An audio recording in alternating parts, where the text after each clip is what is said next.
Voici un bloc diagramme en 3D qui résume l'ensemble de la problématique de l'exploitation éventuelle des gaz de schiste. En surface, on a un territoire de 1000 mètres par 1000 mètres. Verticalement, le tube rose représente un puits qui plonge jusque dans l'Utica. C'est la couche tout au bas du diagramme qui fait environ 100 mètres d'épaisseur. Et le forage s'incurve et plonge à l'horizontale sur une distance de 1000 mètres dans l'exemple qui est représenté ici. Lorsque la fracturation hydraulique est effectuée, le volume de roc impliqué par cette fracturation, c'est ce qui est représenté par la zone volumétrique en vert dans le diagramme, entre 50 et 150 millions de mètres cubes de shale d'Utica. Alors, à la fin de la production, on peut voir qu'est-ce qui va se passer. Lorsque la production démarre, sur le diagramme en blanc, qui est plaqué sur le côté du cube, on a un diagramme semi-logarithmique indiqué pression en fonction du temps.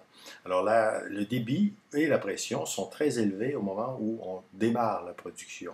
Pourquoi? Parce que les molécules de gaz, le méthane migre très facilement sur quelques centimètres, quelques millimètres, très rapidement, en quelques jours, sur quelques centimètres et en quelques mois, quelques années, mais on arrive à un débit qui diminue de façon exponentielle dans le temps et ça devient non rentable, c'est marqué par la flèche rouge sur le diagramme.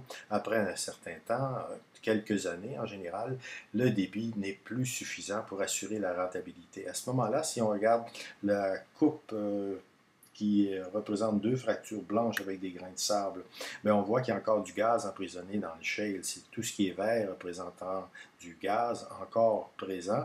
Avant que la totalité de ce gaz atteigne les fractures, ça prendra des millénaires et même des centaines de milliers d'années. Donc la production s'arrête bien avant d'arriver à avoir une dégazéification complète du méthane parce que le processus de migration est un processus très lent, sous un gradient très élevé. Il est rapide et donne des bons débits au début, mais ça diminue rapidement en fonction du temps. Alors, on aurait, sur le diagramme en blanc, continué sur la courbe en trait tireté si on avait continué la production. Mais comme le puits à l'abandon, au moment où on cesse la production, le puits sera bouché, ce qui va se passer, c'est une remise en pression du gaz dans le gisement lui-même et dans les fractures. Alors, dans ces fractures et dans le gisement, à la fin de la production, après donc c'est quelques années de rentabilité, il demeure, on estime qu'il reste encore plus des 3/4, environ 80% du méthane est encore emprisonné dans le shale et continue ce lent processus de migration. Alors, qu'est-ce qui va se passer? Bien, ce qui va se passer, bien sûr, regardons les conditions d'un puits au moment où on cesse la production. Les obligations technologiques et environnementales demandent de mettre un bouchon de béton sur une distance minimale de 20 mètres au fond du puits, en fait au-dessus de la couche productive qui est l'Utica dans ce cas-ci. Souvent, on va isoler aussi d'autres zones, mais le minimum étant de mettre ce 20 mètres de béton. Il y a également des travaux d'obturation qui sont faits à la tête même du puits. La tête d'acier du puits est découpée au chalumeau et on soude une plaque d'acier. Et finalement, on fait des travaux de restauration en surface. Alors tout ceci, bien sûr, dans un ouvrage qui demeure tout à fait présent dans le substratum. Le puits n'est pas disparu à la fin des travaux, il demeure tel qu'il était. Le massif de shale fracturé demeure également en cours d'évolution lente et en cours de libération du méthane.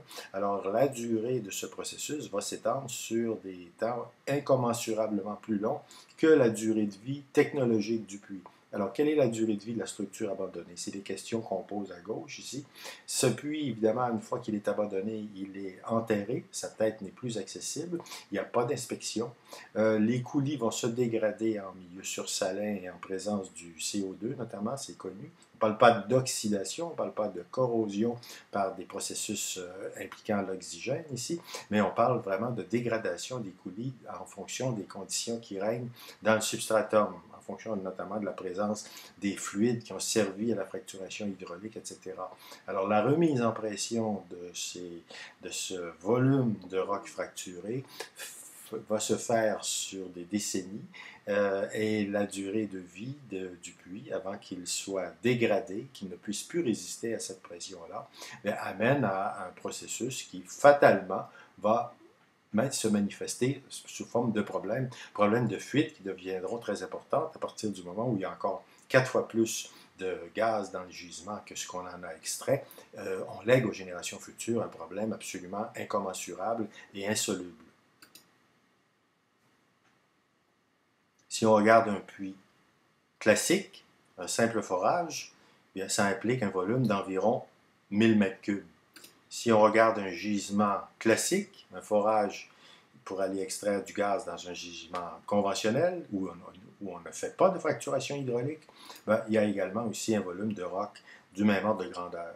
Mais par contre, dans un puits avec cette nouvelle technique de production qui implique la fracturation hydraulique et qui implique un forage horizontal, le volume de roc impliqué n'est plus du tout du même ordre de grandeur. On parle ici de 50 à 150 millions de mètres cubes, donc 50 000 à 150 000 fois plus de volume de roc modifié par le processus. Donc on ne peut pas comparer ce qui s'est passé avec les anciens puits qu'on a bouchés et abandonnés dans des gisements classiques. On ne peut pas utiliser ces données-là pour prédire ce qui va se passer parce qu'ici, on est à plusieurs ordres de grandeur